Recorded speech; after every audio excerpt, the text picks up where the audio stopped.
مولاي صل وسلم دائما أبدا على حبيبك خير الخلق كلهم النبي بطرة عبد الله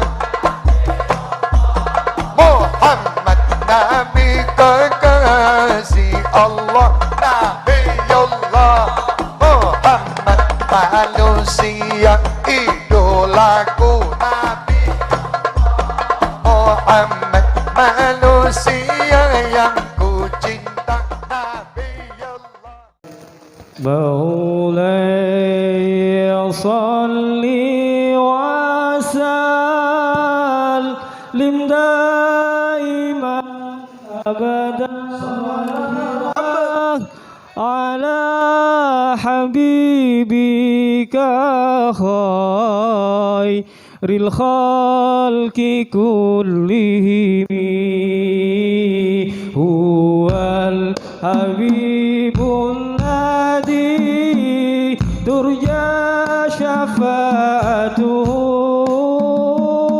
likulli hawlim minal ahwali mubtahimi Maulaya salli wa sallim daiman abada ala habibika khairil khalqi kullihim huwal habibul ladzi turja syafa'atuhu likulli hawlim minal awali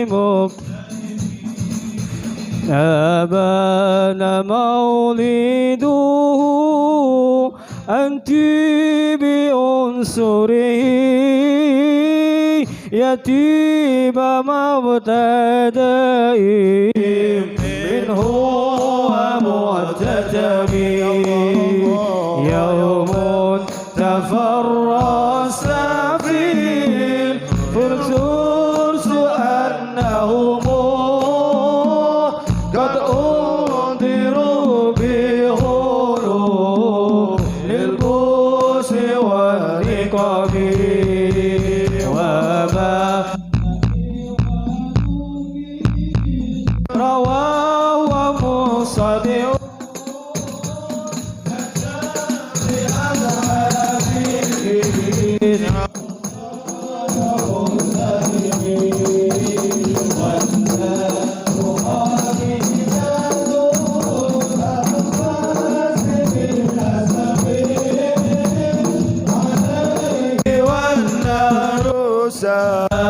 العين من سدبي وسأسى وداءت وضاد حيرتها ورود واردها بالغيب نظمي كأن بالنار ما بالماء حسنا وبالماء بالنار بالغرب مولاي صل وسلم دائما ابدا على حبيبك خير الخلق كلهم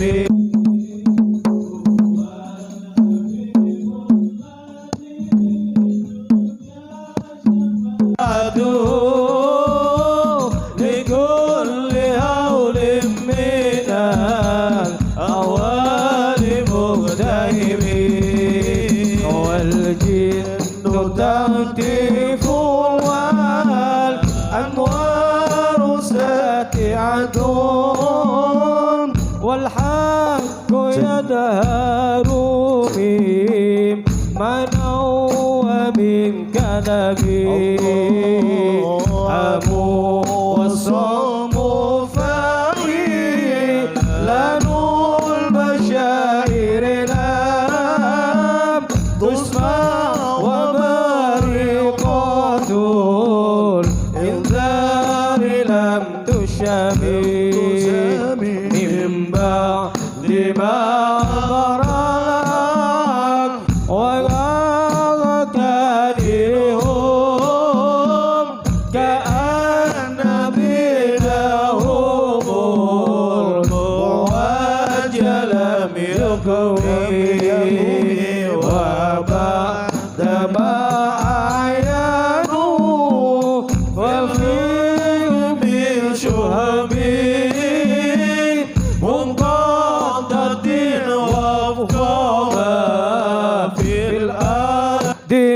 مولى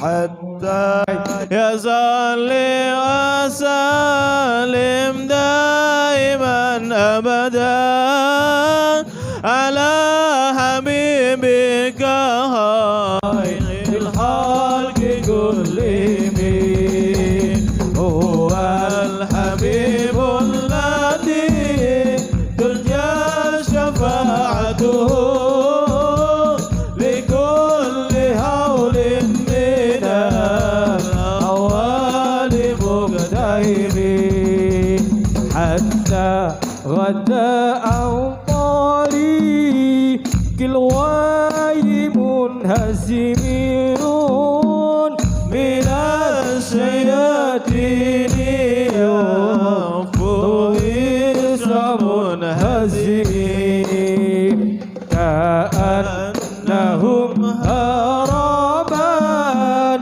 أبطال أبرهتين أو عسكر بالحصى من راحتيه رمي نبدا بهم بدا الداس بهم ببطنهما نبدا المسبه من عشاء ملتكم مولاي صل وسلم دائما ابدا على حبيبك خير الخلق كلهم هو الحبيب الذي ترجى شفاعته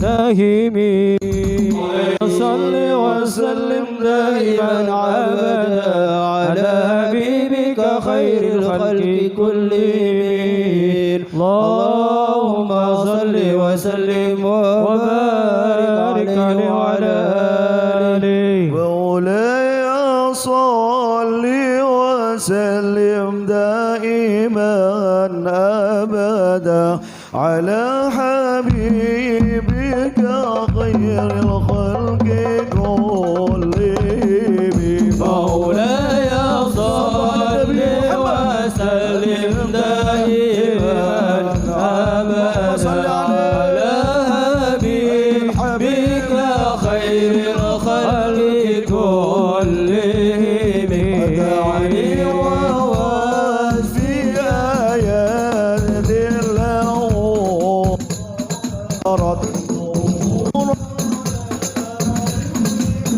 ليلا على علامي فالضر يزداد حسنا وهو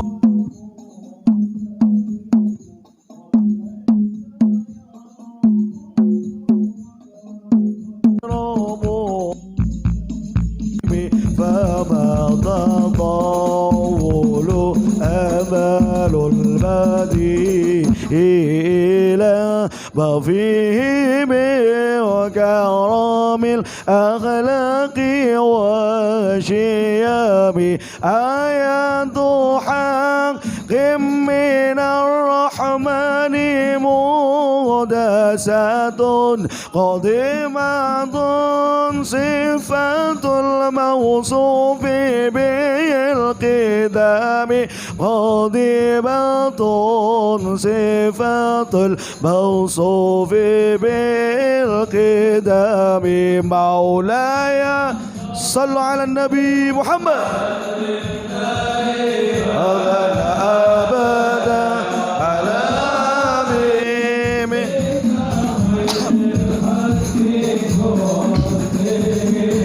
لم تقترن بزمان وهو تخبرنا عن المعاد وعن عاد وعن إرام دامت لدينا ففت كل معجزات من النبيين إذ جاءت ولم تدوم محكمات فما تبقينا من شبه لذي شقاق وما يبغينا من حكم ما حربت قلت إلا عدم حرام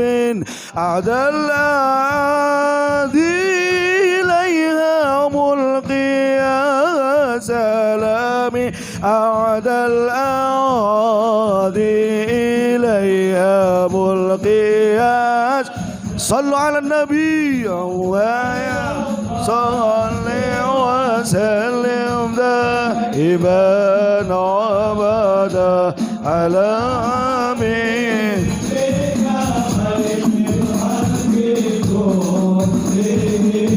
ردد بلاغتها دعوى معارضها رد الغيور يد الجدي عن الهرم لها معان كموج مر في مدد وفوق جوهره في الحسن والقيام فبت عبد ولا تشرع عجائبها ولا تسام على الإكثار بشآب قرت بها عين قارها فقلت له لقد ضفرت بحبل الله فاعتصم لقد ضفرت بحبل الله فاعتصم مولاي صل وسلم دائما أبدا على حبيبك خير الخلق كلهم كأنها الحوض تبيض الوجوه به من الأوصاد وقد جاءوا كالحباب وكالصراط وكالميزان معدلة فالقسط من غيرها في الناس لم يكن إلا تعجبا لحسود راح ينكرها تجاهلا وهو عين الحقيق الفهيم قد تنكر العين ضوء الشمس من رماد وينكر الفم طعم الماء من سقام وينكر الفم طعم الماء من سقام مولاي صل وسلم دائما أبدا على حبيبك خير الخلق كلهم اللهم صل وسلم وبارك عليه وعلى آله اللهم صل وسلم وبارك عليه وعلى آله ومن يمام العفون ساحته سعيا وفوق متون العين كرسومه ومن هو الآية الكبرى لمعتبر ومن هو النعمة العظمى لمغتنم صنعت من هرم ليلا إلى هرم كما صنع البدر في داج من الظلم وبالذات ترقى إلى أن نلت منزلة من قاب قوسين لم تدرك ولم ترمي.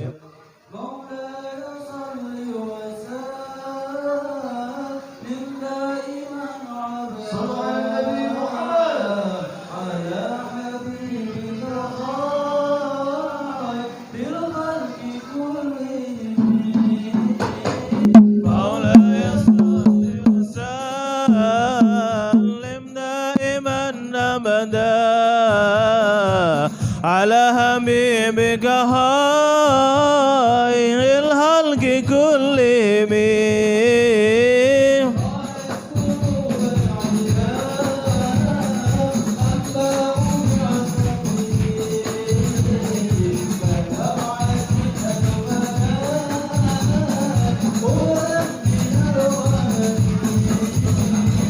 ما زال يلقاهم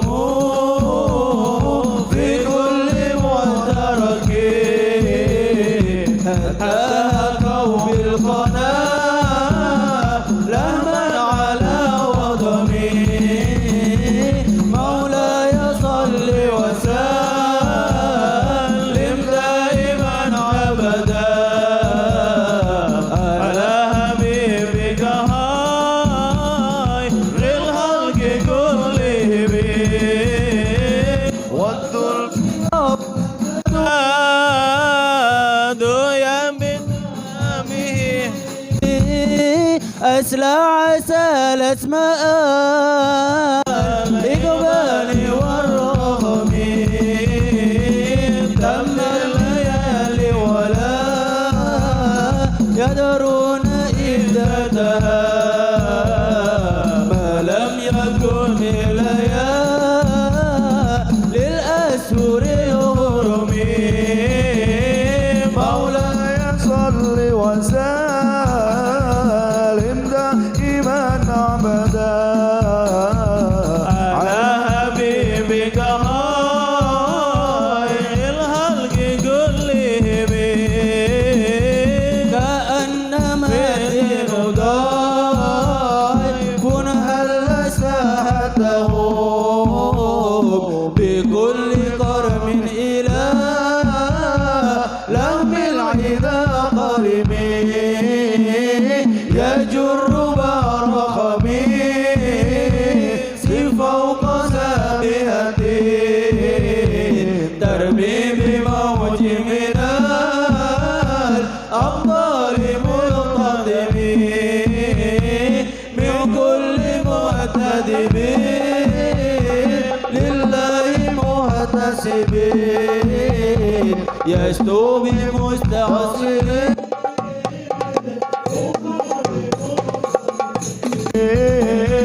مولاي صل وسلم دائما أبدا على حبيبك خير الخلق كلهم حتى حدث ملة الإسلام وهي بهم من بعد أربتها مسولة الراهب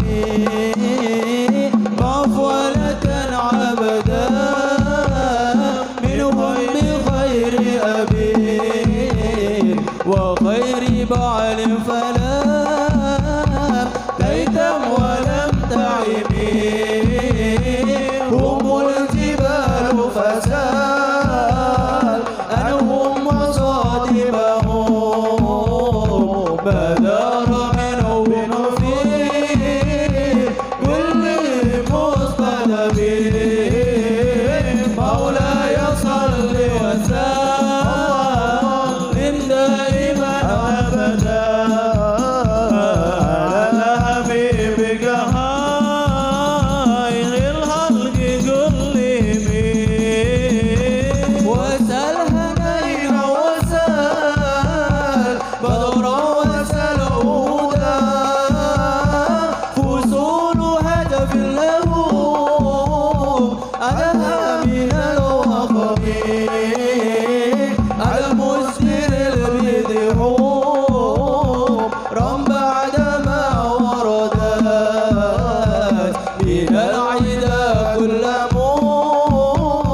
والدم من الإمام والكاتبين بسوم للخط ما تركت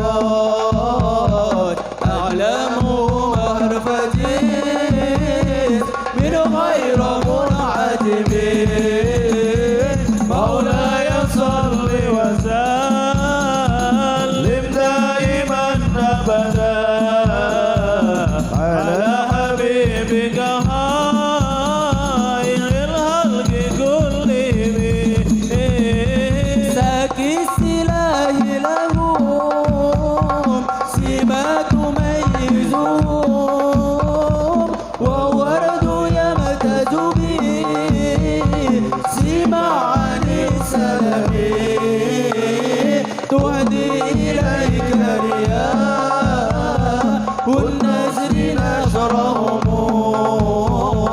فتحسب الزهر في العمام كل كمين كأنهم في دور الخيل نبت ربا من شدة الهزم لا من شدة الهزم مولاي صل سلم دائما أبدا على حبيبك خير الخلق كلهم صارت قلوب العداء من بعثهم فرقا فما تفرق بين البهم والمهم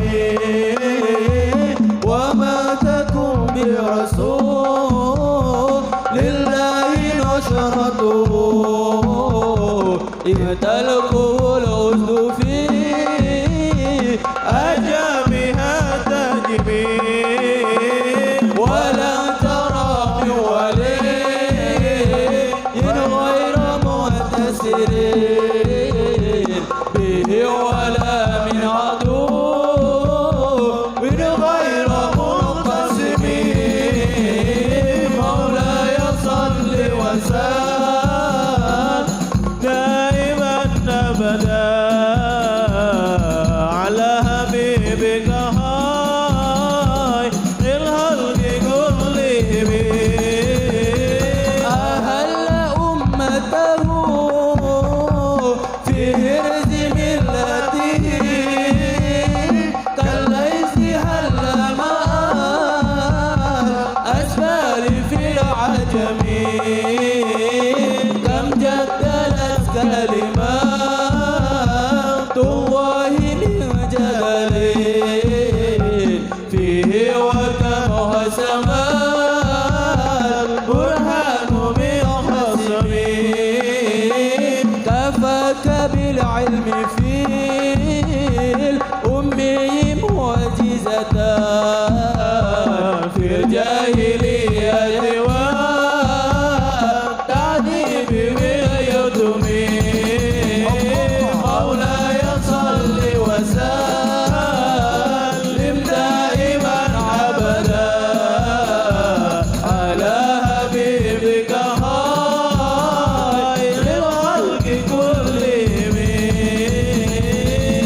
اللهم صل وسلم وبارك عليه وعلى آله مولاي صل وسلم صلوا على النبي محمد دائما أبدا على حبيبك خير الخلق كلهم هو الحبيب الذي ترجى شفاعته لكل حول من الأول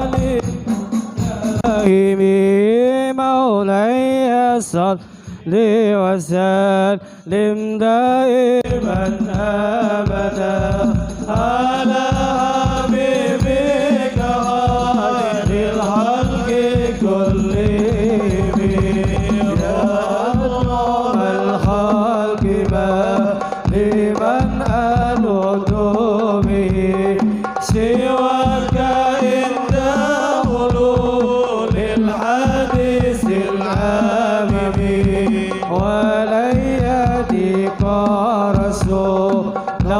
الله جاهك به إلى الكريم تجلى باسم منتكب فإن من جودك الدنيا وضراتها ومن علومك علم اللوح والقلم مولاي صل وسلم دائما أبدا على حبيبك خير الخلق كلهم يا نفس لا تهلكي من رالة الظلمات إن الكبائر في الغرفان كالأمم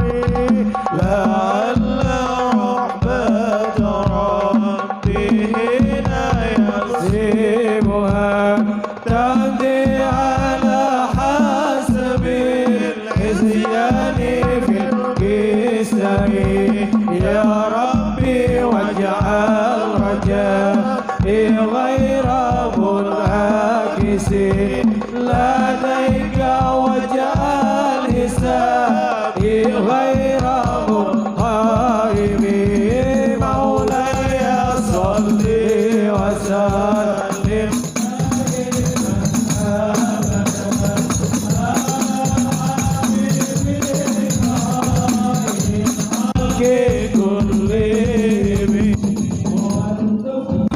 بعبدك في دارين إن له صبرا متى الدعاء ولو ينهاسمي وتنس بصلاة منك دائمة على النبي بمنهل ومنسجم ثم الرضا عن أبي بكر وعن عمر وعن علي وعن عثمان بالكرم مولاي صل وسلم دائما أبدا على حبيبك خير الخلق كلهم ما رنها تأدبا سلمان ريح صبا وضرب الإسحاق للعيب بالنانم والعالي والصابس متبئن فهم على التقى والنقى والحلم والكرم يا ربي بالمصطفى بلغ مقاصدنا واغفر لنا ما مضى يا واسع الكرم مولاي صل وسلم دائما أبدا على حبيبك خير الخلق كلهم واغفر لي كل المسلمين بما يتلوه في المسجد الأقصى وفي الحرم بجاه من بيته في طيبة حرم واسمه قاسم من أعظم القاسم وهذه بردة المهدر قد ختمت والحمد لله في بدء وفي خاتم مولاي صل وسلم دائما أبدا على حبيبك خير المسلم أبياتها قد أتى 60 مع 100 فرق بها كربنا يا واسع الكرم يا ربي ختم بقهرها وسميها بحسن خاتمة يا منجي الأمم والمسلمين جميعا كلما توليت آمن تذكر جيران بيت السلام مولاي صل وسلم دائما أبدا على حبيبك خير الخلق كلهم. Sebuah pengumuman, nanti di depan kita ini ada air putih yang insya Allah tidak kita ragukan kalau sholawat itu multiguna segala macam, mulai dari obat lahir, dohir, juga obat ekonomi, rumah tangga dan lain sebagainya. Jadi dimantapkan saja, nanti ini dibagikan lagi, dibawa pulang dohiron wa batinan wa ekonomi dan juga ekonomi insya Allah. Soalnya ini adalah mengikuti jejak beliau para wali.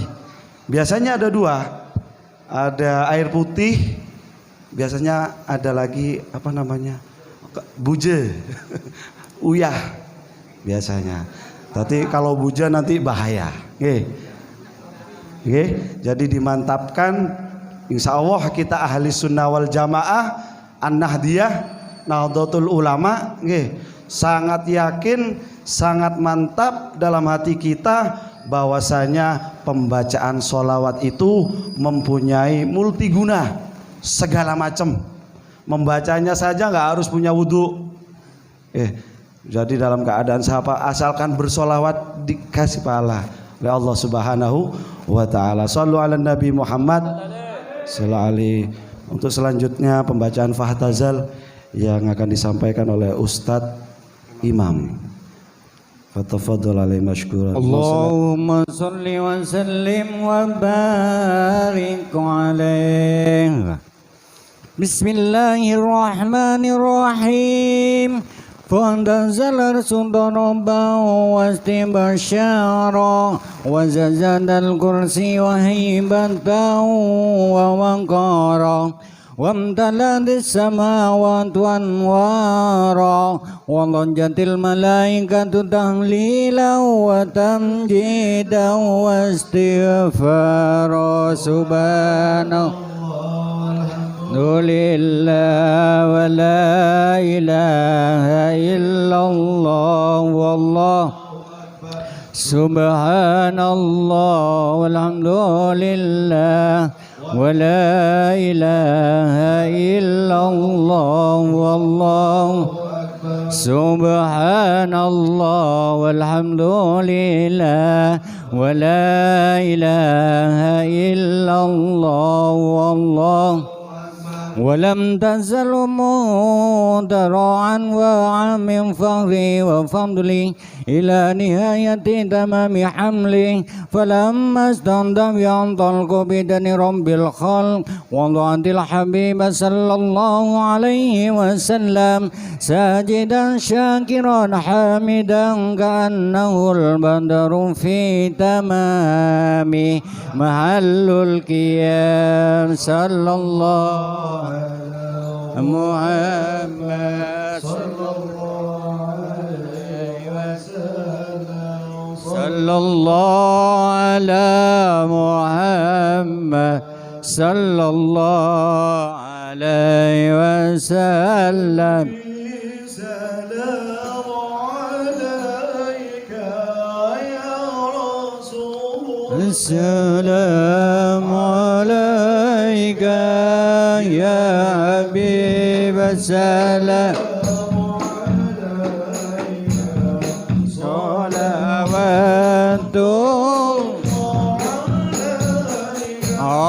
يا نبي سلام عليك يا رسول سلام عليك يا حبيب سلام عليك صلوات الله عليك أشرق البدر علينا فاختفت منه البدور مثل حسنك ما رأينا قد يا وجه السرور الله يا نبي سلام عليك يا رسول سلام عليك يا حبيب سلام عليك صلوات الله عليك يا حبيبي يا محمد يا عروس الخفقين يا مؤيد يا ممجد يا إمام القبلتين الله يا نبي سلام عليك يا رسول سلام عليك يا حبيب سلام عليك صلوات الله عليك مرحبا فاقت واجرني مرحبا يا مجير من السعير مرحبا مرحبا يا نور العين مرحبا مرحبا جد الحسين يا ضيافي يا ملاذي في مهمات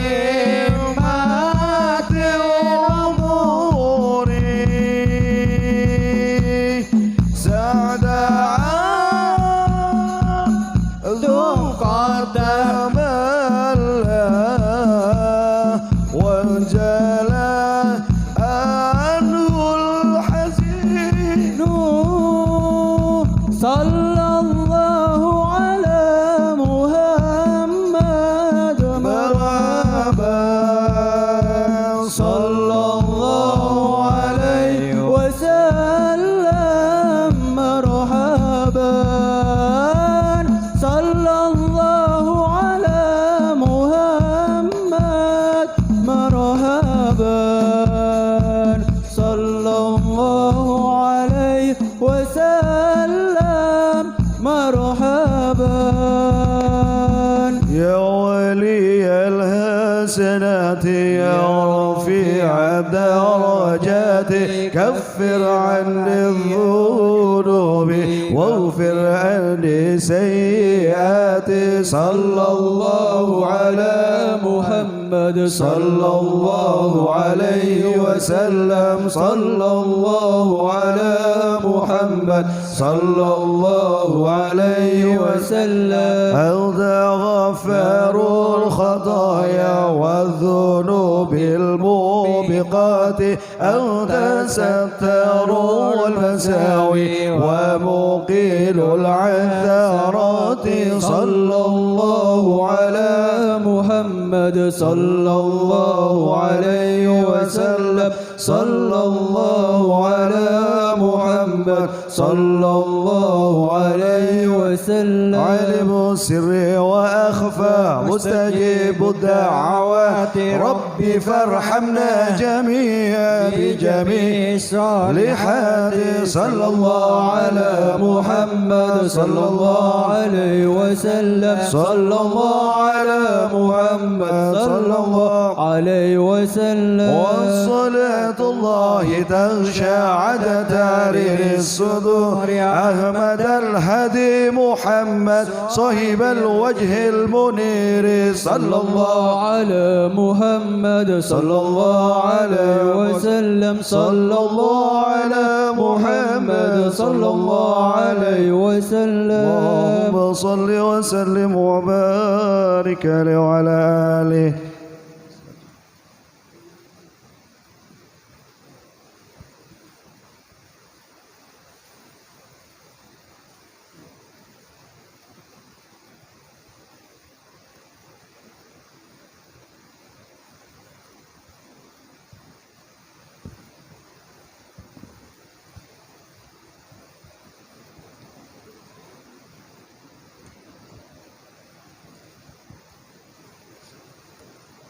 بسم الله الرحمن الرحيم الحمد لله رب العالمين اللهم صل على سيدنا محمد عبدك ونبيك ورسولك النبي الأمي وعلى آله وصحبه وسلم الصلاة والسلام عليك يا رسول الله الصلاة والسلام عليك يا نبي الله الصلاة والسلام عليك يا حبيب الله الصلاة والسلام عليكم يا أنبياء الله وعلى آلكم وأصحابكم أجمعين والحمد لله رب العالمين الحمد لله رب العالمين حمد الذاكرين حمد الشاكرين حمدا يوافي نعمه ويكافئ مزيده نحمدك على جميع نعمك على ما علمنا منها وما لم نعلم وعلى كل حال اللهم يا محول الأحوال حول حالنا إلى أحسن حال اللهم يا محول الأحوال حول حالنا إلى أحسن حال اللهم يا محول الأحوال حول حالنا إلى أحسن حال ونجنا من أعمال أهل الضلال وفعل الجهال اللهم صل وسلم على سيدنا محمد وعلى آله وأصحابه وأشياعه وأكذابه وعترته وأهل بيته أجمعين اللهم اجعل ثواب ذلك في صحائفه صلى الله عليه وسلم اللهم آته الوسيلة والفضيلة والشرف والدرجة العالية الرفيعة وابعثه المقام المحمود الذي وعدته إنك لا تخلف الميعاد اللهم اغشرنا والحاضرين في زمرته وأمتنا على سنته واستعملنا لطاعته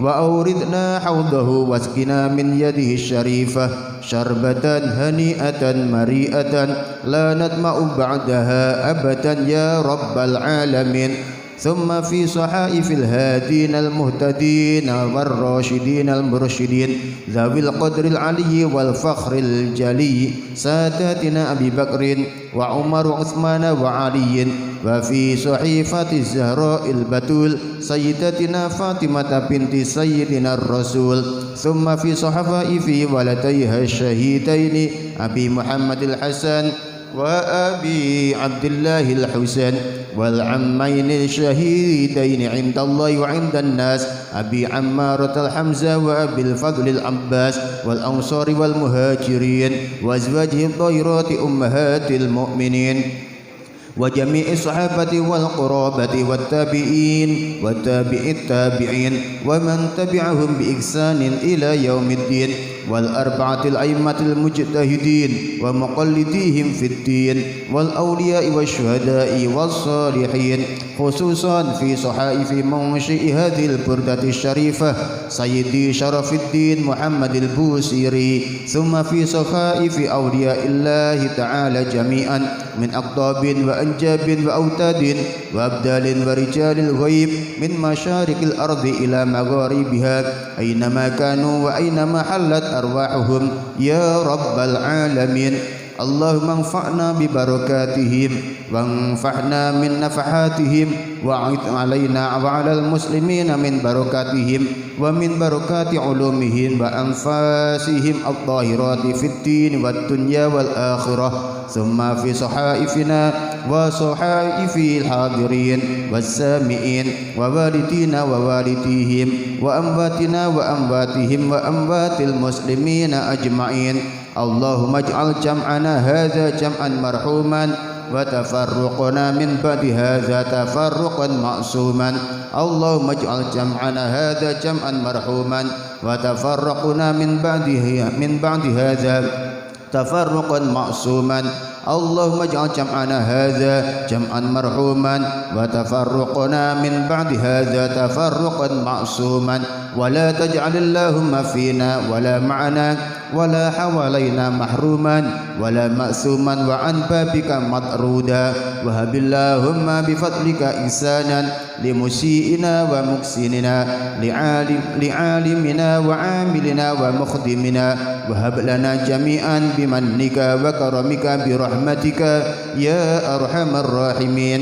اللهم اجعل آخر كلامنا من الدنيا عند انتهاء آجالنا شهادة أن لا إله إلا الله وأن محمد رسول الله، وأمسنا عليها غير مفتونين ولا فاتنين ولا قانطين ولا مغيرين يا رب العالمين. اللهم إنا نسألك من خير ما سألك منه عبدك ونبيك محمد صلى الله عليه وسلم، ونستعيذك من شر ما استعاذك منه عبدك ونبيك محمد صلى الله عليه وسلم. إن الله وملائكته يصلون على النبي يا أيها الذين آمنوا صلوا عليه وسلموا تسليما. اللهم صل وسلم على سيدنا محمد وعلى آله وصحبه أجمعين والحمد لله رب العالمين. الفاتحة. Mau'idhah hasanah yang dalam kali ini akan disampaikan beliau Al-Mukarram Kiai Haji Mujibur Rahman yang sekaligus takmir Masjid Al-Ibrahimi. Kepada beliau waktu dan tempat dipersilahkan. Sallu ala Nabi Muhammad.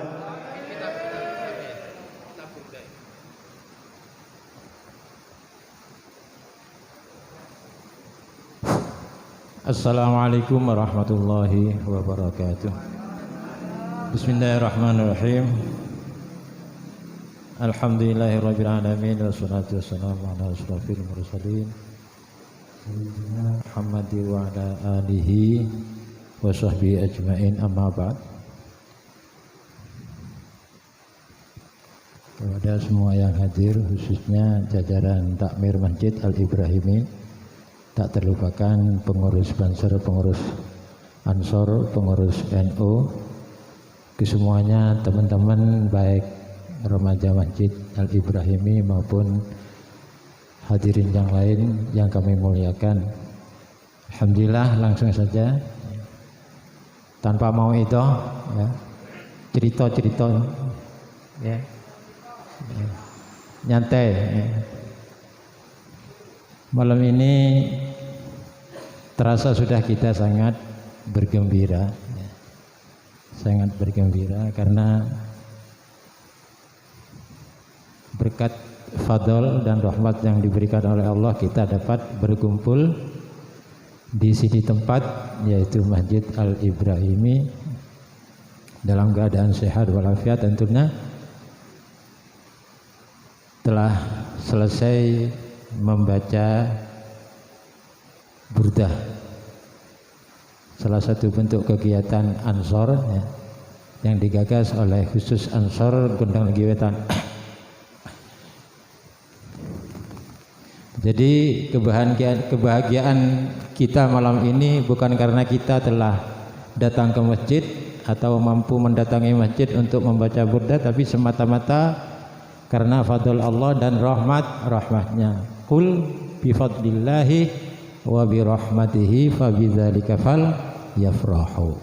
Katakanlah Muhammad ya, kepada umatmu, kepada manusia, atas fadl Allah dan rahmatnya ya, sehingga kita bisa berkumpul murwajahah untuk membaca syair-syair burdah atau selawat burdah.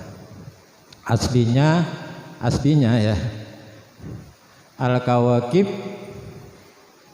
Ad-Durriyah fi madhi khairil bariyah, dikarang oleh Syarafuddin Abu Abdillah Muhammad Al-Busiri Al-Misri.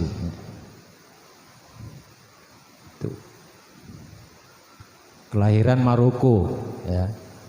Kelahiran Maroko tapi dibesarkan di Mesir. Itu tepatnya di daerah Busairah. Sehingga dinisbatkan kepada namanya Imam Al-Busiri. Itu nama lengkapnya Syarafuddin Abu Abdillah Muhammad Al-Busiri. Singkat saja dengan burdah lil Busiri, karena ada burdah itu dua. Sebelum burdah lil Busiri ada burdah lil Ka'ab bin Zuhairi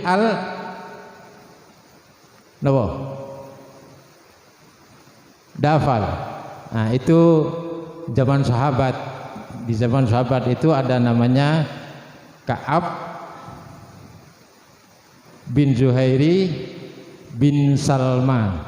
Itu dikatakan pakar syair dua periode, karena periode pertama bagi dirinya ketika beliau ini masih dalam keadaan kafir, belum Islam, sehingga menyulitkan para sahabat karena setiap syairnya ketika membuli Kanjeng Nabi Muhammad SAW, masyarakat Arab terutama masyarakat sekitar Makkah yang tidak beriman kepada Nabi langsung terbakar. Yang benci kepada Nabi langsung kebenciannya parah sudah. Itu namanya Ka'ab bin Az-Zuhairi bin Salma. Sampai para sahabat termasuk Abu Bakar, Sayyidina Umar, Sayyidina Utsman itu berkumpul bagaimana bisanya untuk menyingkirkan yang namanya Ka'ab bin Zuhairi ini. Karena apa? Karena lantunan kalimat ya,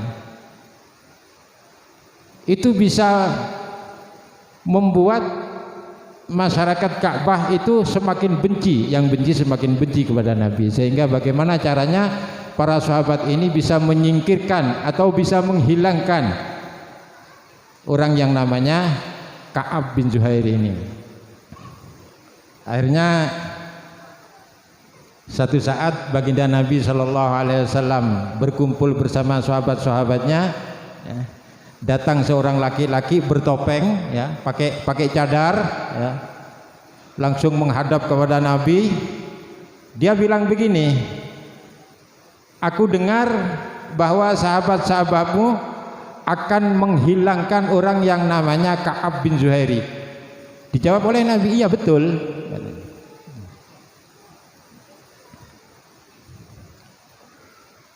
Lalu bagaimana kalau orang itu Ka'ab bin Zuhairi itu lalu bertaubat masuk Islam? Bagaimana pendapatmu Muhammad? Kata Nabi, tentu aku akan memaafkan.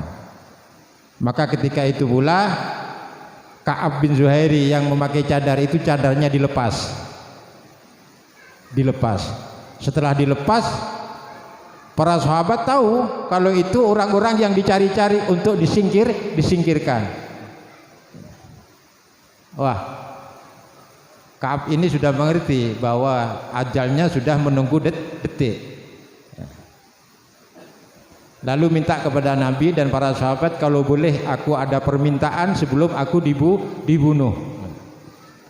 Nah, permintaannya itu dipenuhi oleh Rasulullah. Lalu dia melantunkan syair, ya. Melantunkan syair. Dengan lantunan syairnya yang memuji Rasulullah dan menyatakan dirinya masuk Islam, lalu Rasulullah memberi maaf dengan tanda diberikan burdah oleh Rasulullah. Burdah itu artinya selendang, ya. Selendang panjang yang warnanya gelap kehitaman, ya. Wakilah ada yang memaknai yaitu jaket seperti mantel, warnanya hitam gelap yang biasanya dipakai oleh pakar-pakar sufi di zaman dahulu. Nah, itu langsung dipakaikan, dikenakan oleh Rasulullah kepada Ka'ab bin Zuhair ini sebagai pertanda bahwa Ka'ab bin Zuhair telah masuk Islam dan telah diampuni oleh Rasulullah, dan juga dimintakan oleh Allah, dipandakan oleh Kanjeng Nabi kepada Allah agar dosa-dosanya diampuni. Itulah namanya burdah. Nah, syair-syairnya ini dinamakan burdah juga, burdah lil Ka'ab Az-Zuhairi As-Salman. Namanya Ka'ab bin Zuhairi bin Salman. Itu zaman sahabat. Nah, Imam Al-Busiri ini periode tahun 1212 lahirnya, ya. 1212 lahirnya. Itu di Maroko, tapi dibesarkan di Mesir, ya, di Al-Busairah. Itu sampai wafat pada tahun 1284, wakilah 86. Karena ada yang mengatakan usianya 84 atau 87. Hitungan bulat 87. Nah, itulah Imam Al-Bushairi. Kenapa sampai dikatakan burdah, ya? Sebetulnya yang mengatakan burdah itu bukan Imam Al-Bushairi, ya. Karena ya adanya sholawat yang dikarang itu,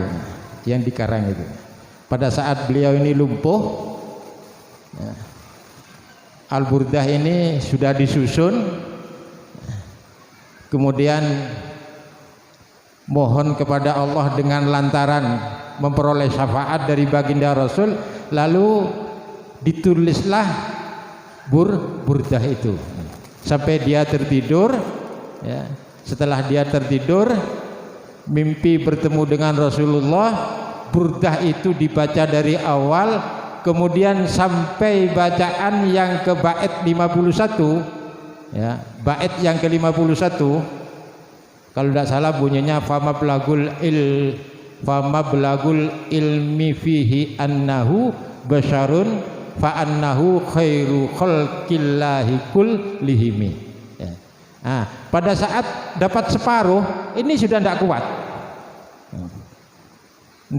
karena cintanya kepada Rasul, melihat orang yang lama dirindukannya. Itu baitnya hanya terputus, fama belagul ilmi fihi annahu basyarun, berhenti di situ. Lalu Rasulullah mendekat, kemudian sepertinya dituntun dengan bait berikutnya, fa annahu khairu khalqillahi kullihimi, sehingga oleh Kanjeng Nabi dalam mimpinya diberikan surban, ya, burdah yang dulu burdahnya pernah dikasihkan ke Ka'ab itu loh, itu oleh Kanjeng Nabi dipakaikan kepada Imam Al-Busiri. Setelah bangun, lumpuhnya ini hilang, sembuh. Maka dia berkeliling-keliling ke pasar sambil melantunkan sholawat burdah. Diulang-ulang pada saat famablagul ilmi fihi annahu basyarun fa annahu khairu khalqillahi kulli. Insyaallah itu di bait ke-51. Coba dicek ya nanti. Itu PR-nya Ansor. PR-nya Ansor.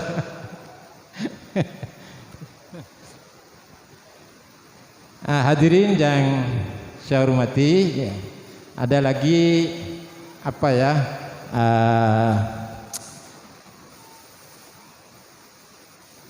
hitungan sholawat burdah. Saya katakan itu sholawat burdah gitu saja, ya. itu jumlahnya 160, wakilah 162. Yang dua dari mana?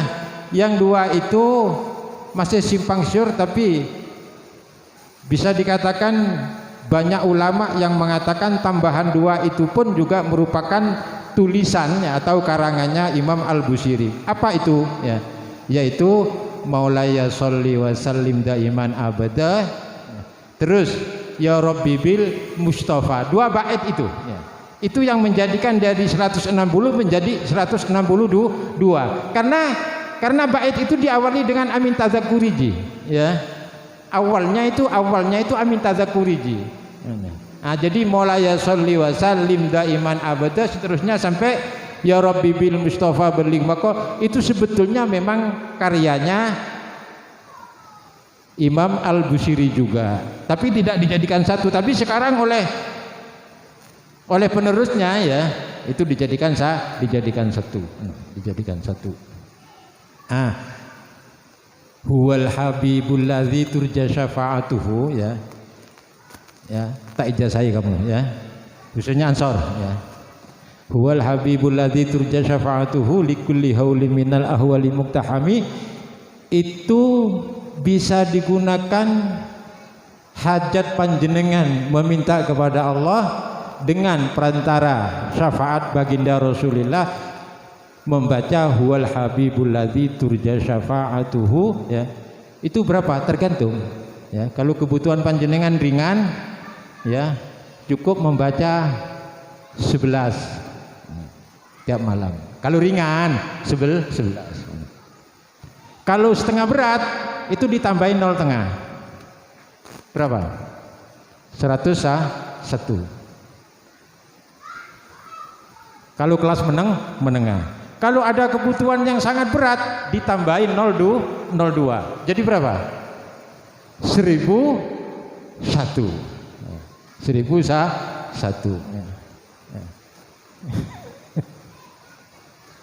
1001. Jangan dikurangi, jangan ditambah, ya. Karena di dalam kitabnya Sayyid Muhammad bin Alwi, ya. Sayyid Muhammad bin Alwi Asy-Syaghaf, ya. Nama kitabnya kalau nggak salah Al-Fawaid Al-Mujarrabah fi Qada'il Hajatil Muhimmah.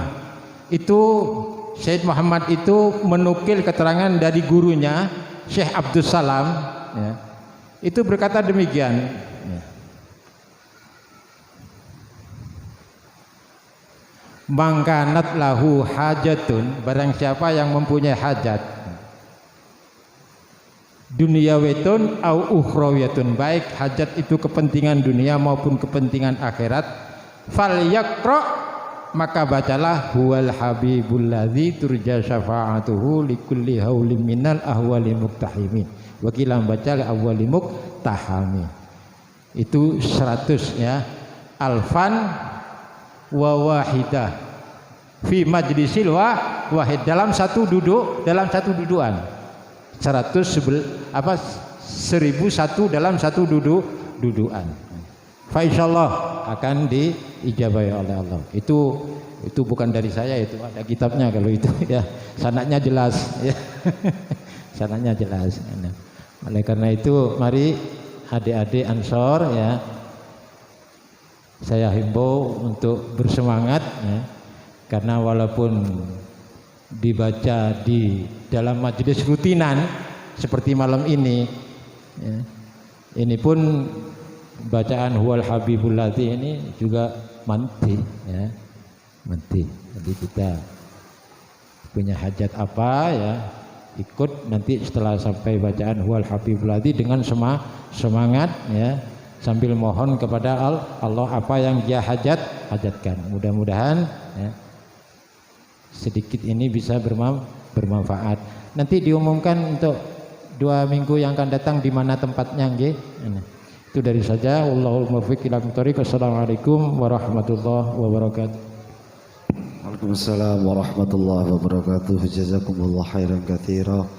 Terima kasih kepada beliau Al Mukarram Kiai Haji Mujibur Rahman atas mauidhah hasanah yang telah diberikan, mudah-mudahan bisa menjadikan kemantapan untuk kita dengan niatan melestarikan apa yang dibawa oleh Nahdlatul Ulama, ulama kita, Burdah, Tiba dan lain sebagainya. Ini bacaan kuno. Jadi monggo kita lestarikan, kita mantapkan dalam hati kita. Nanti setiap acara selalu seperti itu. Nanti ada air yang disediakan. Bismillah, insya Allah. Sesuai dengan yang telah disampaikan oleh Kiai tadi, ketika Imam Al-Busiri sakit membaca Burdah, besoknya langsung sehat. Terima kasih, sekian. Sebelum itu saya selaku pembawa acara mulai dari awal mohon maaf apabila yang hadir merasa bosan. Memang personilnya kurang ini, vokal juga kurang, jadi mohon nanti kalau yang ada kelebihan yang bisa nanti bisa bergabung, biar yang membawa acara biar nggak satu, nanti bisa bergantian. Saya selaku pembawa acara mulai dari awal sampai akhir mohon maaf yang sebesar-besarnya. Kalau nanti yang ada pikiran, wah Pak Sarip tok sing siaran, gak ada yang lain. Ya, mohon maaf yang sebesar-besarnya. Mudah-mudahan amal waktu yang telah diluangkan untuk hadir di tempat ini benar-benar menjadi amal ibadah yang diterima oleh Allah Subhanahu wa taala. Mudah-mudahan seluruh hajat kita, hajat dunia bil maisarah wa hajatul akhirah bil maghfirah, mudah-mudahan diijabah oleh Allah Subhanahu wa taala. Untuk 2 minggu yang akan datang, fa insyaallah kita akan melakukan rutinan hal yang sama di Masjid Al Hasani Dusun Wates. Sekali lagi 2 minggu depan insya Allah kita akan bersolawat burdah kembali di Masjid Al Hasani. Sekian dari kami. Mudah-mudahan manfaatnya. Wallahu a'lam. Wassalamualaikum warahmatullahi wabarakatuh. Shallu ala Nabi Muhammad.